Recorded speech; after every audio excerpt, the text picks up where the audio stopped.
यार दुईटी कोण 45 degree 45 degree एवं गोटे 90 डिग्री से हीपरी अन्य सेट स्क्वायर टी को देखा यही सेट स्क्वायर टी गोटे कोण 90 डिग्री यार दुईटी कोण मध्य गोटे कोण 60 डिग्री एवं अन्यटी 30 डिग्री थाए तेणु यही सेट स्क्वायर को विभिन्न वैषयिक विज्ञान क्षेत्र में एवं तत्सहित इंजीनियरिंग ड्राइंग इत्यादि बहुल मात्रा व्यवहार करा जाए।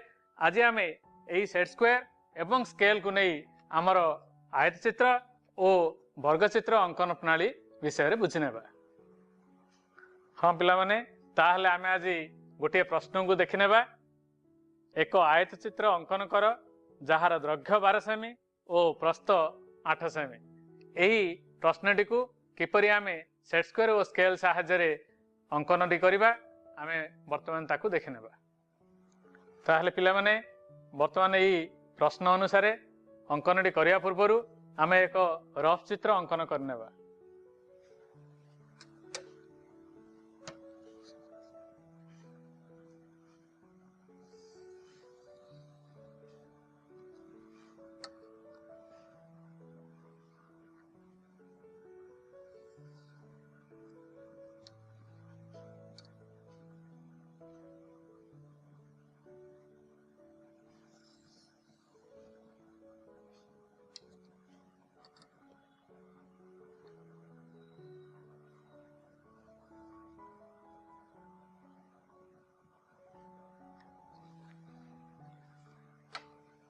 आपको आम नाम देवा क ख ग घ एठारे क खर दैर्घ्य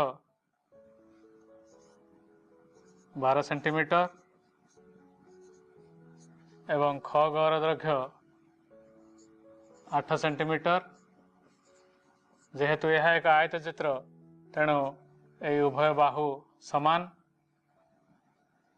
ताहले वर्तमान आमे सेट स्क्वायर एवं स्केल को व्यवहार करी यही आयत चित्रटीर अंकन करिबा। ताहले पिला माने वर्तमान आमे अंकन करनेबा। प्रथमे स्केल टी नेबा। स्केल रे गोटे सरल रेखा अंकन करिबा।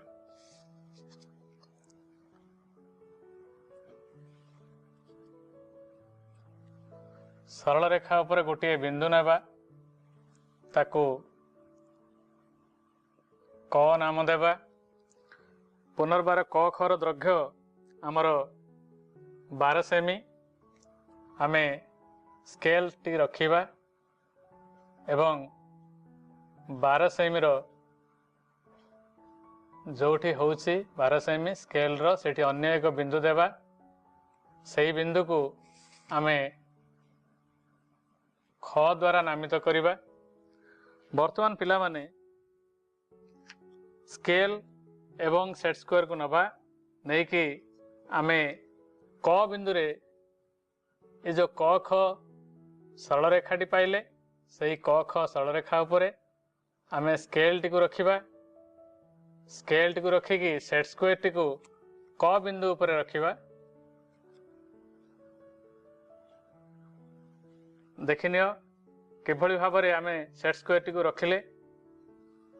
वर्तमान आमे क बिंदु रे संपूर्ण रूपे सेट स्क्वायर टी को रखला परे आमे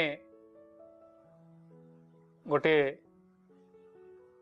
बिंदु सेठी नेबा सेट स्क्वायर उपरे एवं सेट स्क्वायर टी को बाहर कर नेबा। स्केल साहाय्य रे क बिंदु एवं यही बिंदु को जोग करी एक रश्मि अंकन करनेबा।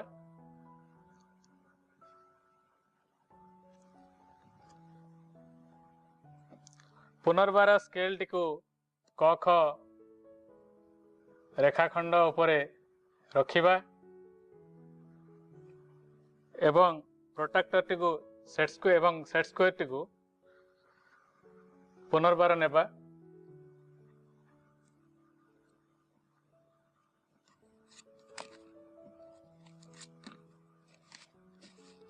सेट स्क्वायर टी को नहीं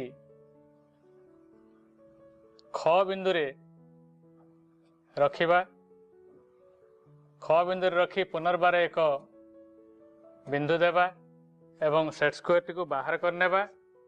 वर्तमान ख बिंदु और उक्त बिंदु को जोग करी आमे एक रश्मिटी अंकन करनेबा। तापरे स्केल साहाय्य रे क बिंदु 8 सेमी प्रस्थ आमे जो आयत चित्र प्रस्थ 8 सेमी नहींचे तेणु स्केल साहाय्य रे क बिंदु रे रखी 8 सेमी रो गोटे बिंदु देबा।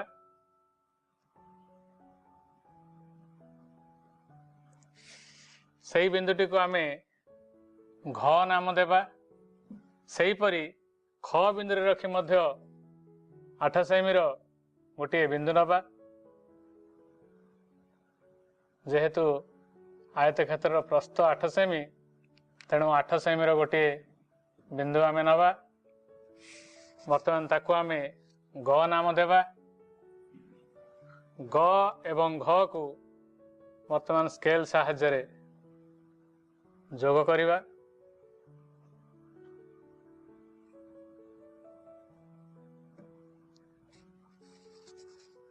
एटी हला हमर आयत चित्र जहार दैर्घ्य 12 सेमी एवं प्रस्थ 8 सेमी। तेणु ये आम देखने क ख ग घ अतएव क ख ग घ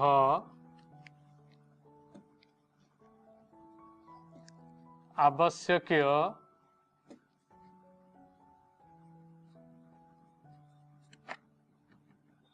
आयत चित्र।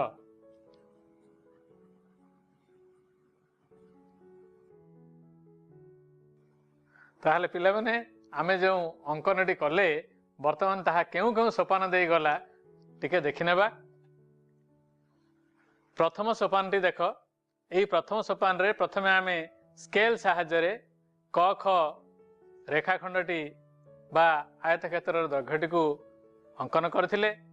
द्वितीय सोपान रे सही रेखाखंड उपरे आमे स्केल टी को रखिले एवं सेट स्क्वायर टी को से रेखाखंडर क बिंदु रे रखी गोटे बिंदु आमे नेले।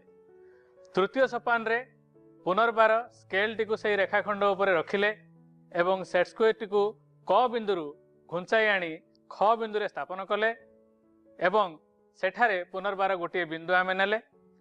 सेट स्क्वायर टी को उठाई नेला परे चतुर्थ सोपान टी को देख। चतुर्थ सोपान रे आमर क एवं घ रश्मिटी होइछि जोड़ा आमे ए तृतीय सोपान रे जो बिंदु दुईटी नैथिले सही बिंदु दुईटी हैला घ एवं ग एवं पंचम सोपान रे घ एवं ग को आमे जोग करी क ख ग घ एक आयत चित्र अंकन कले। एही परि भाबरे भिन्न भिन्न प्रश्न नै मध्य आमे आयत चित्र र अंकन सेट स्क्वायर एवं स्केल साहाय्य रे करि परिबा।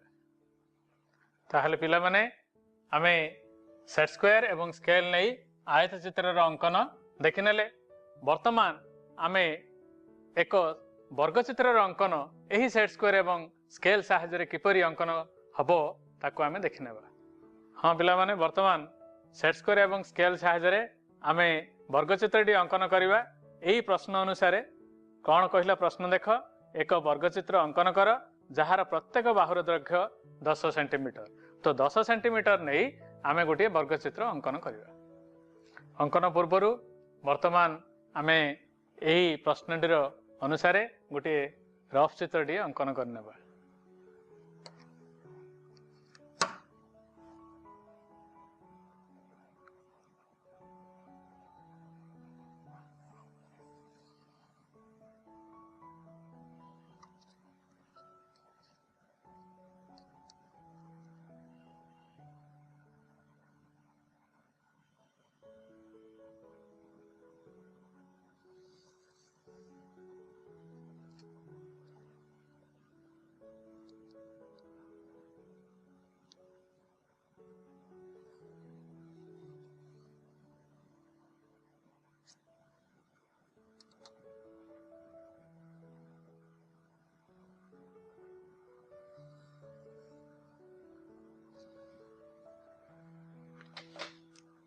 एठारे क ख ग घ एक वर्गचित्र जार चारोटी बाहुर दैर्घ्य 10 सेंटीमीटर। ताहले यही वर्गचित्रटी को वर्तमान आम स्केल एवं सेट स्क्वायर साहाय्य अंकन करवा। ताहले पिला माने वर्गचित्रटी आज 10 सेंटीमीटर वर्गचित्रटी आम अंकन करवा। प्रथमे स्केल टी नहीं एक सरल रेखाटी अंकन करवा।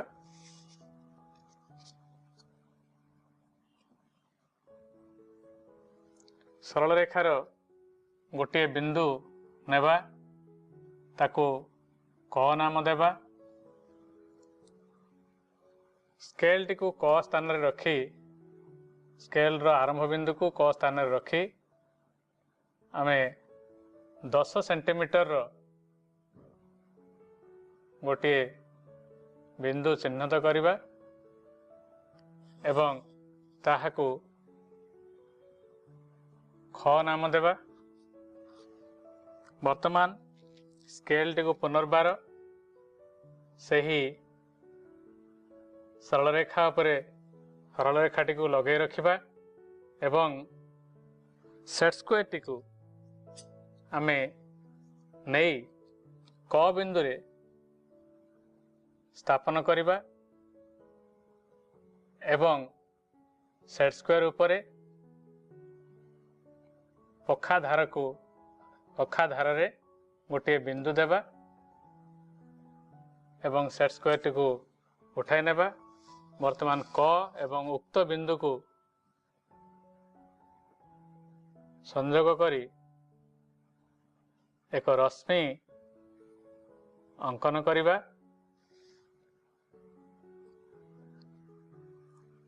सेट स्क्वायर टी को नहीं ख बिंदु रे रखिबा एवं गोटे बिंदु चिन्हित करिबा। पुनर्बार ख बिंदु एवं सही बिंदु को संयोग करी एक रश्मिटी अंकन करिबा।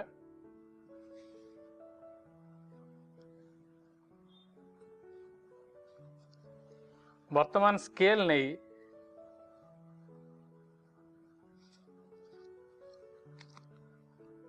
10 सेंटीमीटर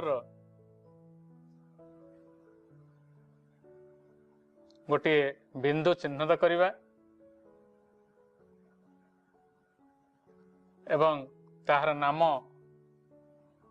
घ देवा एवं ख रे मध्य सही परी स्केल टी को नहीं 10 सेंटीमीटर गोटे बिंदु चिन्हट करवा एवं ताकू घ नाम देवा।